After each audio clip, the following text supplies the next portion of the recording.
few years of my life here.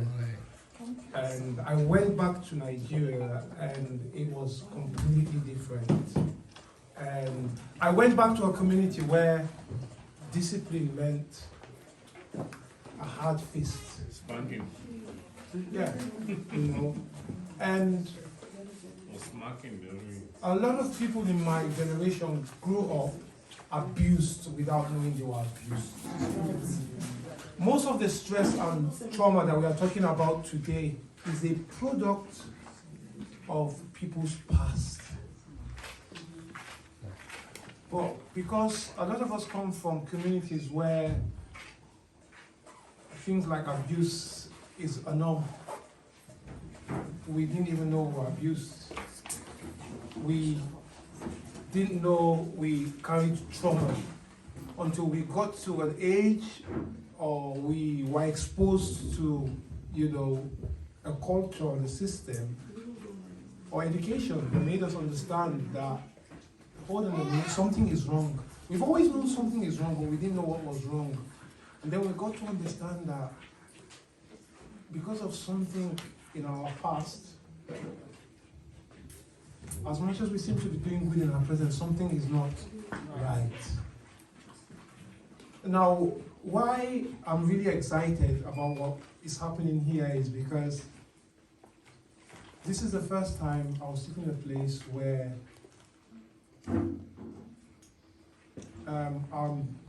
sorry, I have to be careful here, but we could talk about it. I'm black. And most of the people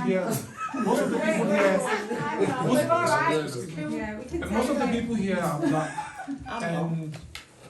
And we're talking about stress management from many perspectives, not just the commercial perspective, not just about making money. We're talking about managing stress.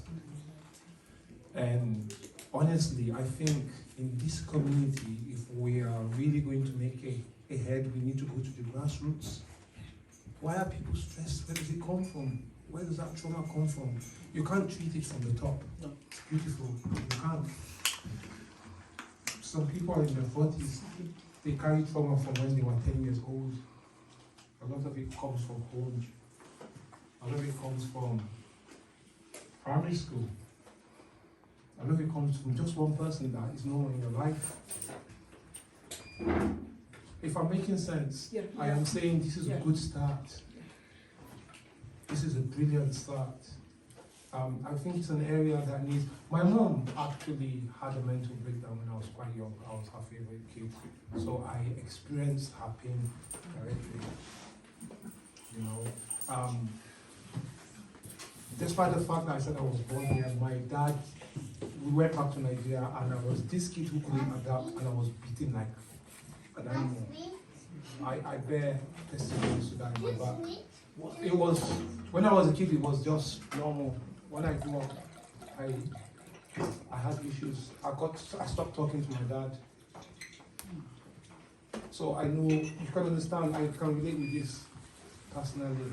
But I feel there's a lot of things in society that is not really discussed about. The passion might be there, but I think we need to create more. We need to talk more about this among ourselves, because what it will help the society. It will help us build a better society. We'll have saner and sounder people. You know, we've got great people walking around and they are confused, but we all carry a bold face. We carry marks. So yeah, this is an interesting conversation, and I hope.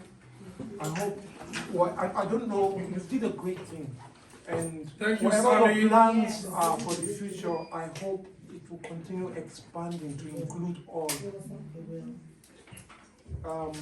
You talked about contributing. Yes, I'll talk to you that past. I'll talk to you. Yeah, I'll be part of this. Thank you. Thank you so much. You can see